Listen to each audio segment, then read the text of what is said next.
Yo guys, check, kamusta mga idol? So ay mag-update tayo ngayong gabi ng Saturday. Grabe to mga lods, no? Ang dami nating news na malupit ngayon. Mga lodi, merong mga bad timing, merong mga hindi natin alam kung magtutuloy ba yung ating bull run ngayon o merong mga sagabal. Merong mga sagabal mga idol sa ating pag-uptrend mga lodi. So ngayon, yung chart natin ng XRP, ayan, naglagay na ako ng lock profit.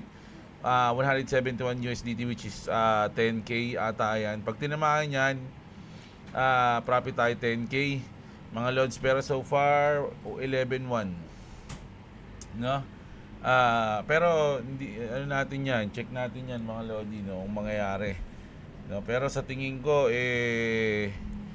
hindi ko alam mga lods, sa totoo lang. Dahil sa mga news natin ngayon, pwedeng makaapekto, no, yung galaw ng chart, grabe, no. So unahin ko na muna 'to, mga lods, no. Pero bago ang lahat alam niyo na mga idol pa-like muna ng video natin. No, isang malupit na like lang diyan mga lods, napaka-solid na niyan. Saludo sa inyo lahat na nagla-like at nagko-comment sa ating video. Sa mga gusto ng ganitong content, alam niyo na, subscribe na kayo sa channel natin. So eto na nga mga idol, breaking to mga lodi. Napaka-tiyempo naman nito sa Venezuela. Mga idol, refresh natin, baka may bagong news Dito sa Venezuela, talagang alam niyo yon, sinugod ni Trump. No? Ayan, no, talagang pinaulanan niya. Oh, yan, no, grabe. Oh, pinaulanan niya ng mga bomba, mga idol. Pero sabi dito mga lodi, bago yung salakay bago yung pagsalakay niya ni Trump, mga lods, nagbigay ng comment yung presidente ng Venezuela, no? The Pentagon launches an invasion of Venezuela. Venezuelan President Mauro a few days ago, no, bago salakayin mga lodi, nagbitaw ng salita itong si Maduro. Sabi niya, American doesn't want democracy.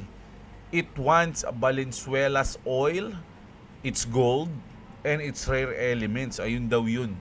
Ang pakay daw ni Trump mga lodi. Pero syempre, meron tayong bagong news. Kukuha ko lang ng news na to.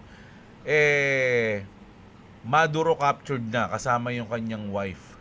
No? Ayan. Sabi dito mga idol, Maduro captured, holy S. Superpower doing real superpower shit. Sabi niyang ganun. So sabi dito ni Trump mga lodi sa kanyang post, the United States of America successfully carried out a large-scale strike against Venezuela and its leader, President Nicolas Maduro, who has been, along with his wife, captured and flown out of the country. This operation was done in conjunction with U.S. law enforcement. Details to follow. There will be a news conference today at 11 a.m. at Mar-a-Lago. Thank you for your attention to this matter, President Donald J. Trump. So, mamaya mga idol, siguro mga 11 din ng gabi sa atin, magkakaroon daw ng ano tawag dito? News conference mamaya, mga idol. So, hintayin natin yan sa pagkakadakip. No? Ang tanong, ba't siya dinakip? No? May kasalanan ba siya? Something? No? Doon natin malinaw yan mamaya. Pero napaka coincidence, no, kung kailang nagre-recover na yung market, saka pa nagkaroon ng pagsalakay mga lods. Hindi naman sa pag-aano pero pag nagkakaroon ng mga ganitong war, naapektuhan yung market kaya naglagay na ako ng actually ayoko sana maglagay ng lock profit dito, pero syempre sabi nga, wag kang gamol, no? Baka ulitin mo naman yung mga pagkakamali mo. So, kasi alam nyo, si Warren Buffett, mga lodi, meron sinabi yun, no? Hindi mo kailangan maraming ganito. Basta meron lang chances, mga 4 to 5 chances lang na mapagtagumpayan mo o makuha mo, matimingan mo, yung yayaman ka na, parang ganun. Ganun yung sinabi niya Ayun yung pagkakaintindi ko. So, yung mga chances na ganito, yung parang nakaka-position ako sa bottom, parang gusto kong hindi na maglagay ng stop loss kasi feeling ko hindi na siya abutin, parang ganun. So, although mali yun, mga idol, no? Kaya nga lagi kong sinasabi, maglagay kayo ng stop loss at lock profit, no? Kasi kumbaga sobrang risky noon, panalo mo na mawawala pa at pwede pang makuha yung margin mo, 'di ba? So ganun. Parang umaano lang. Kaya nga parang risky mga lods, decision mo kung anong gagawin mo, 'di ba? So pero dito nakapag-decide tayo na maglagay ako ng lock profit na 10k o 171 USD, no, sa position natin nung January 1. At kung tatamaan man, panalo tayo, abang na lang ulit tayo. Ganun na lang yun, mga idol, no? Kasi minsan ang nangyayari, ang baka expected natin, kunin yan, tapos lumipad na siya, no, ng $3 o 2.5 o something. Parang nakakalungkot lang, no? Ganda sana ng position ko nun, no? Tinake profit ko agad, no? Parang ganun yung mangyayari. So, pero syempre, strategy natin to, mga idol, at kahit papaano nagpa-profit naman tayo sa strategy natin. Actually 50% nga dapat to, mga idol, 'di ba? Yun yung diskarte natin, 50%. Pero malapit na rin kasi yan, ayan, no. No, kasi kapag umabot siya dito sa 50%, siguro mga nasa 9.5, no? Parang mga ganun. Usually ang 50% talagang tinatagos yan. So kung tatagusin man to, bumalik siya sa 1.95, siguro ang mapaprofit ko lang yun mga nasa 6,000, 5,000. So sayang, sinarado ko na ng 10k. No, ganoon na lang yung ginawa natin, no. Sa mag-tempo na lang tayo ulit, mga lodi. So ayan, yun yung chart natin.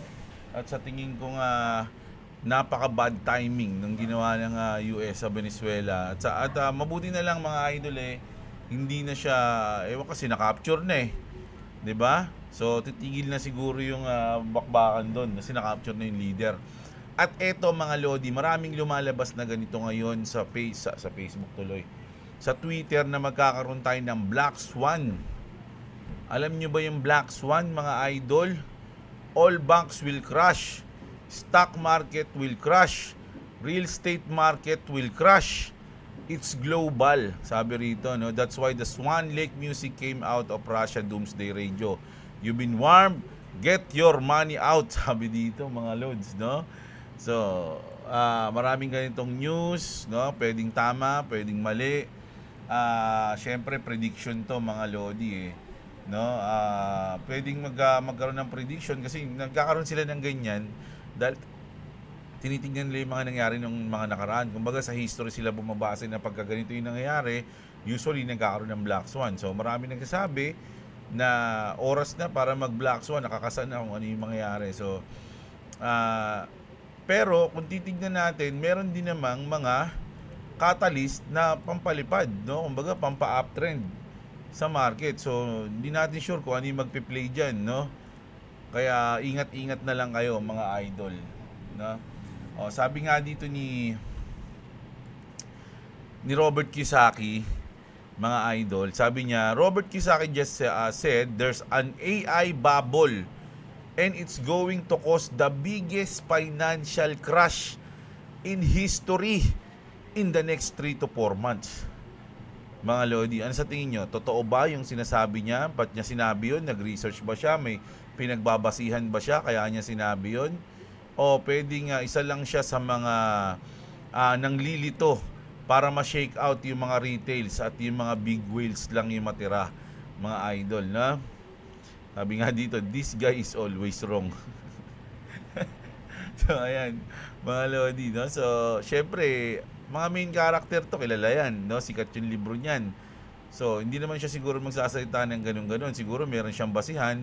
Ang tanong nga lang, tama ba yung kanyang prediction, no? Sa basihan niya, gumawa siya ng prediction, tama ba yun, no? Mangyayari kaya yun? So may mga hadlang pa tayong nakikita sa tingin natin na itong 2026 is uptrend, no? Sa tingin ko uptrend to.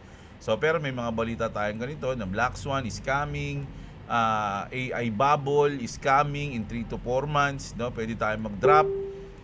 Kaya kailangan pag nagtitrade, mas magandang magkaroon ng lock profit. So ayan na, mga lodi, no? Pababa na siya, mga idol, no? Pag mga ganito na sumuko na ako, naglagay na ako ng lock profit, gusto ko na lang tamaan siya para makapag makapag-position na ulit tayo ng bago, no? Bukod diyan, mga lodi, ito matinding news to. Napaka ano nito, napaka sama o something, no? Kasi sabi dito, ito papayag ba kayo mga idol, lalo na yung mga nag-hold ng matagal, yung mga pang long term, no? Sa California, pass a bill to take Bitcoin left on exchanges after 3 years. Yung mga hindi nagagalaw ng 3 years na Bitcoin, mga lods, kasi sinabi dito Bitcoin pa lang eh. Kung syempre kung ipapasa nila yung batas na yan, malamang crypto na yun yan, hindi lang Bitcoin yan.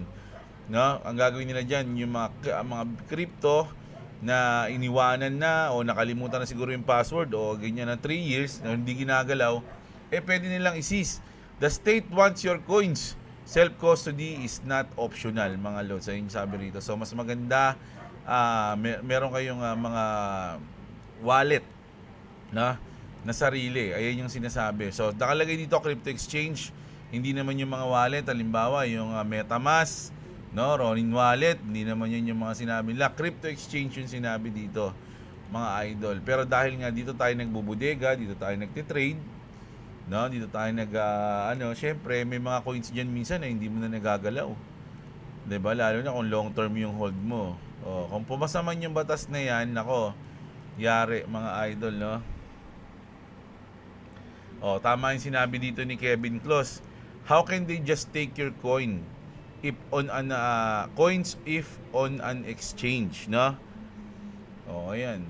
Di ko rin alam yun kung paano nila gagawin. Left normal 3 years, they will contact the exchange and get them. Pwede kasi na may record naman yun na pwedeng crypto exchange na yung magbigay sa kanila, hindi na ikaw, no? Wala ka ng palag. Diba? Kaya nga sabi dito ni Crypto Paradise, so hopefully this never gets signed into law. It's pure madness. BTC is something you hold for 30 years. It doesn't get abandoned after 3 years. Tama yun, mga lods. Lalo na yung mga long time holder, halos wala pang isang cycle yun 3 years. Ano yun, di ba? Halos dati ang cycle natin is 4-year cycle. Sipin mo, nagsimula ka, yung iba nga tumatagal ng ilang cycle na rito eh. Di ba? Syempre, Bitcoin nila nandun lang. Tapos gusto nyo, pag 3 years, kukunin na. Ang lupit nyo naman, boy. Di ba, boy? Best friend kita, boy. Hindi kita kahit saktan, boy. Di ba? Samahan nyo, pre. Yan. Kaya nga, mas maganda talaga meron tayong mga wallet. Cold wallet, hot wallet, or something like that. Tapos, ito, nanganganib ngayon yung JP Morgan Chase. Market sources suggest that JP Morgan Chase could face a 1 billion fine for allegedly manipulating the metals market. No? Siguro, manipulate din nila yung gold at silver, mga idol. No? Kaya maraming bank, halos 5 bank daw yun, yung halos na bankrupt nung lumipad yung silver dahil mga nakashort sila. Long-standing concerns are resurfacing. Transparency and fair pricing are a right, not an option. No, we are watching, we are united. So marami nang nagrereklamo. Masyado nang obvious kumbaga yung pagmamanipulate nila sa market, mga idol, no. So pwede silang makasuhan. Nako, lalong-lalo na pag lumabas na yung batas natin pagdating sa crypto. Ayun talaga yung magandang ilabas na agad para yung mga ganito ay maiwasan na to, no? Yung mga ganyan, lahat yan kompleto dapat yun pag nilabas. Kaya nga minsan naiintindihan ko rin na medyo matagal kasi siguro talagang pag nilabas kasi yun at napirmahan na yun, mga idol, batas na siya. 'Di ba? Kung may loophole man yun, pwedeng samantalahin ng iba. No, kaya inaaral nilang mabuti bago nila ipasa yun. So, pero once na pumasa na yun, nako, sabi ko sa inyo mga idol, lahat ng mga banks, big institution, mag-uunahan na yan, mga loads, kasi makakawala. Alam niyo yung sinasabi ni Brad Garlinghouse na meron tayong trillions of money na naka-stack lang na hindi nagagalaw. Gagalawin na nila yun, mga lodi. Baba ng pera. Parang ganoon pag nagkaroon tayo ng batas, di ba? Ayan mga lods, once na may marinig yung ching, ibig sabihin tinamaan na yung ating lock profit na 10K o $171, mga lodi, no? Ayan. Eto na. Isa to sa mga inaabangan din, yung X payment will to crush traditional legacy banking.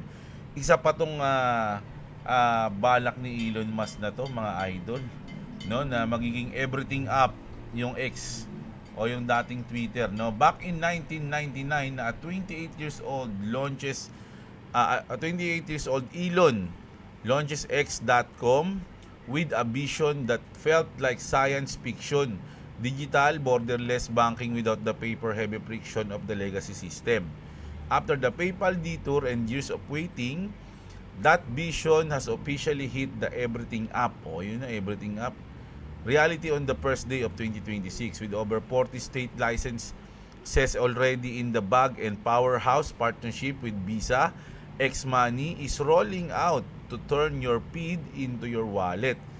We are talking peer-to-peer transfers, creators, tips, and digital wallets all living inside the global town square. Ayan na. So, alam nyo, pinaplano ko pa naman sana magkaroon ng blue check dito. Gusto ko na maging content creator ng X. Ang mahal ng monthly ng blue check na ito, 2,000 plus. Taragis siya. Ano yun? Sa YouTube, libre lang. Wala namang ganyan. Diba? Tapos yung 1 year nila, 22,000. Pag gusto mong magkaroon ng blue check at maging legitimate content creator ng X, kaya sabi ko, di bali na lang. Ayan. It is the ultimate cleansing function of technology, deleting the middleman and the predatory piece that traditional banks have used to stay pat on inefficiency for far too long, mga lods. No, kumbaga babaguhin na nila yung traditional finance na meron pang middleman, no? Napakalaki ng piece, napakatagal pa mapunta sa iyo, ilang araw. So kung mangyayari na yung X, magkakaroon ng ganun. Nako, napakalupit niyan, mga idol. Imagine, di ba? Para na siyang everything up. Pwede ka na magpasa ng pera, mag-trade, mag-bodega siguro dito sa X, mag-X, kasi mag-X, sasabihin ka, mag-Facebook Mag-Facebook pwede dito ka sa X So mag-X, browse ka lang. At malupit yung grok dito, mga lodi. Pwede kang magsabi ng kung anik-anik dito kay Grok, mga lods. No? Bigyan ko kayo ng sample. Sana meron pa ako. Limited lang kasi yung ko yung aking tawag dito. Trial. Just kay Grok kasi limited lang to Sino ba maganda? Saitama. Ayan. Ay, mali. Hindi, si ano lang. Si Goku. Ay hindi, dapat tao para maganda Si Clovis na lang kaya ulit. Sige, try natin si Chloe.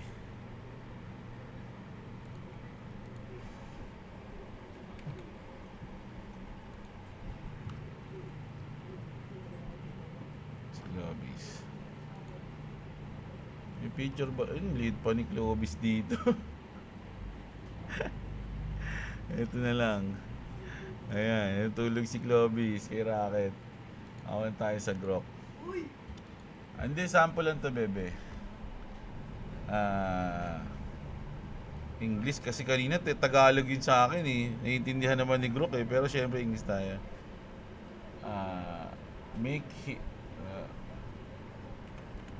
Put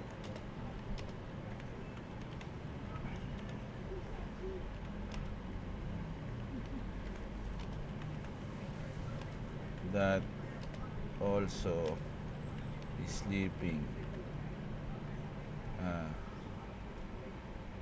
Put Spider-Man na lang.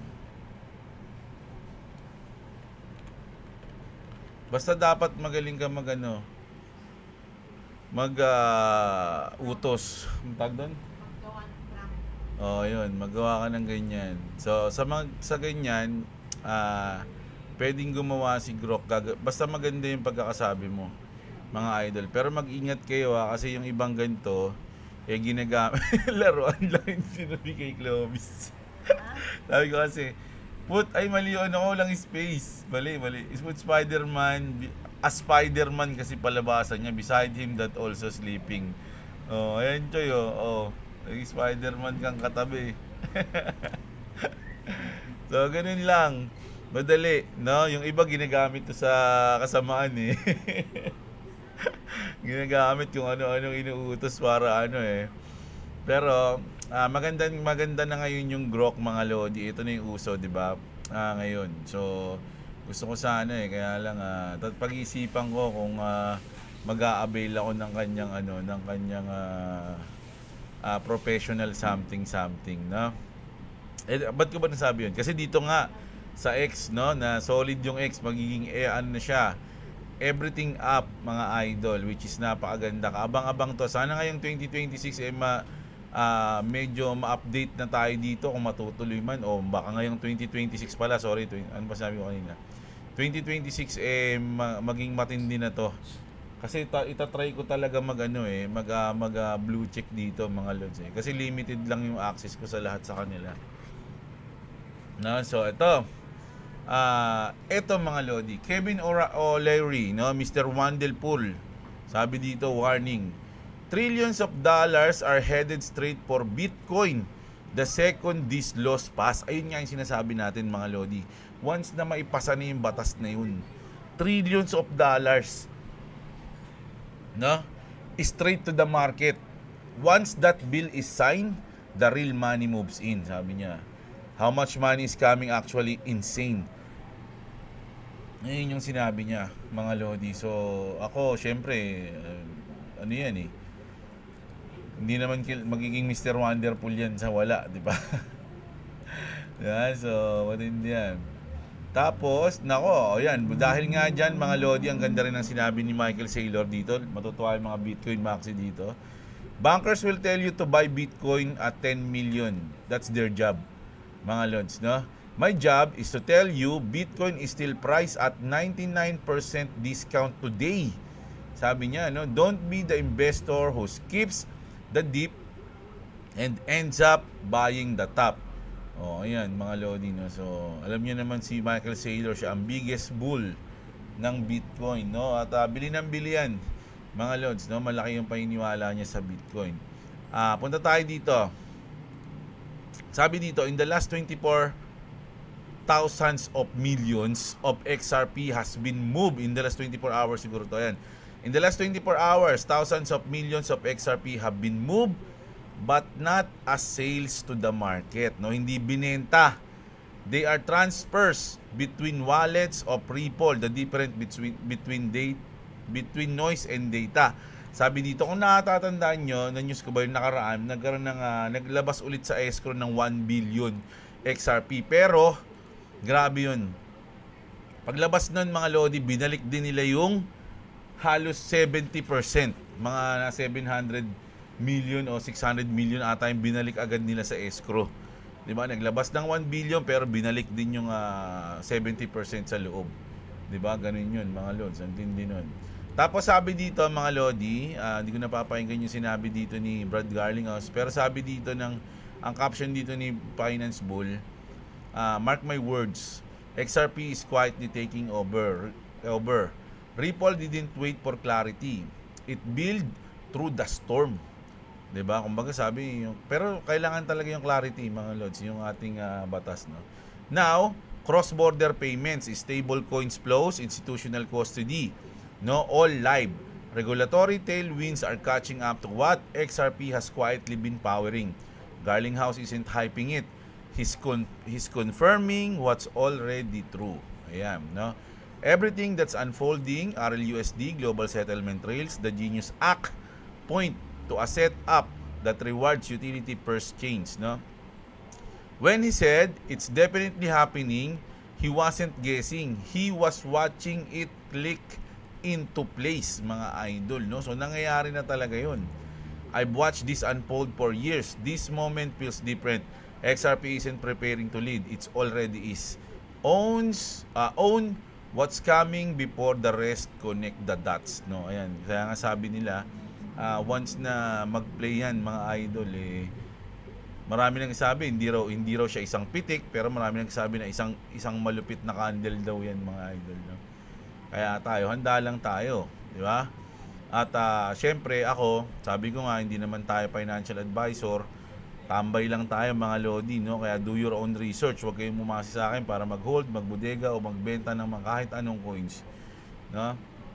No, dahil maraming ano ngayon, maraming scammer ngayon, mga idol, at yung iba ay kilala pa mga lodi. Ako talagang naniwala ako na hindi siya mambubudol dati siguro, pero ngayon parang balak niya mambudol. No, sira kamukha ni Ryan Bang siya rito. Yung ito yung 276 IQ, no, na naggumawa ng coins na lamp at kinonekta niya sa XRP kahit wala namang konekta ron. Sabi nga rito ni Kenny, the XRP hold worldwide community are smarter than this, sabi niya, no.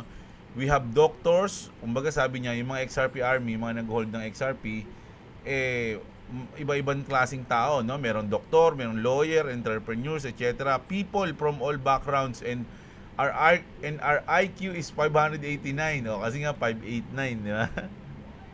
Yung may wagang number sa XRP.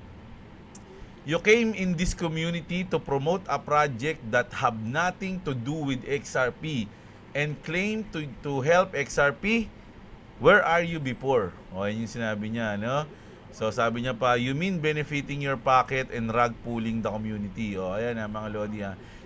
Hindi lang ako nakakaramdam pala nito. Meron sila pati to, no? At eto rin, no? Weeks and weeks talking about XRP to get attention. All to end up launching a meme coin scam. It's unfortunate. Be careful. Don't buy that rubbish or you'll end up losing money. He was called himself high IQ, but in reality, he is not. If you look at everything he said, he has not got anything right, which is tama yun mga idol, no? Lahat ng sinabi niya ng mga nakaraan, mali lahat eh. Yeah, so, hindi nagkatotoo. Yung mga sinasabi niya na 45 days, magiging ganito, magiging ganyan, no? Mga lodi, sabi ko nga sa inyo, walang nakaka-predict, no, ng galaw ng market kung saan yung top at kung saan yung bottom. Yung mga nagko-comment niya sa comment section ko na 4-year cycle, di ba, na laging pinipilit yung ganito, baguhan ka ba, gumaganon pa eh, no? Kala mo, veterans ka na ka na ba, idol? Veterans ka na, alam mo na yung nangyayari. Mukhang first time mo lang ata narinig yung 4-year cycle eh, tapos lagi mo nang sinasabi. 2021 pa lang mga lods, inaral ko na yung 4-year cycle. Kaya nga 2025 yung unang target ko dahil sa 4-year cycle na yan eh. Mga lods eh. 'Di ba? Pero syempre, diskarte mo 'yan, no? Pwede ka mag-comment diyan tungkol sa 4-year cycle, 'di ba? Pero syempre, mas maganda para lang sa akin no, na bakit kasi pag pinipilit mo yung mga gusto mo sa ibang tao eh, mga idol eh, nakikita tuloy yung personalidad mo eh, no? Hindi natin alam kung ganyan ka sa totoong buhay, na pinipilit mo yung gusto mo lagi. Naku, madadagdagan na naman yung basher ko nito. Sana wag na kayo wag ka maging basher kasi pag nagsalita ka na ako baban kita. Nandito na ako sa panahon ngayon na ayoko na ma-stress eh. Ha? Hindi na. Pag may mga makulit na nag-comment dyan, binaban ko na agad. Para makapag-comment uli sila, gawa na lang ulit kayo ng bagong account. Ganun na lang yung nangyayari. Hindi ako na makipagtalo sa inyo. Kung ayaw nyo manood sa akin, wag. Ganun lang yun. Ako, at least araw-araw, napapanood nyo ako, nakikita nyo yung trade ko. Yung iba nga dyan, hindi naman nang papakita kahit isang trade. Di ba? Di ba? Marami kahit sa Facebook. Di ba? Hindi naman sila nagpapakita ng kahit isang trade nila. Nagbebenta pa sila ng kung ano-ano sa inyo. Di ba? Nakikita nyo ba yung trade nila? Nakikita nyo ba na nagtitrade sila? Di ba? Maraming content creator na ganun, lalong-lalo na sa foreign. Na yumaman although sa trading guru daw, pero malaman-laman mo, kumikita lang sila dahil sa mga binibenta nilang kung anik-anik, mga courses, mga ganito ganyan. Ayun yung katotohanan dun, mga idol, no? Siguro mga 4 years pa lang naman ako sa crypto, pero maraming ganun, mga lods, no? Na magsasabi na ganito ganyan, pero kahit isang trade wala kang nakita sa kanila. Di ba? Ako, araw-araw, nakikita nyo, pag may talo. Di ba? Tapos, ganyan. Ano ba naman yan? Kapatid, tapusin mo na siya. Sabi ni Taguro, tawa kayo na isin nyo eh. Ginaya pa si Taguro, Kuya Taguro. Kuya yung maliit, di ba?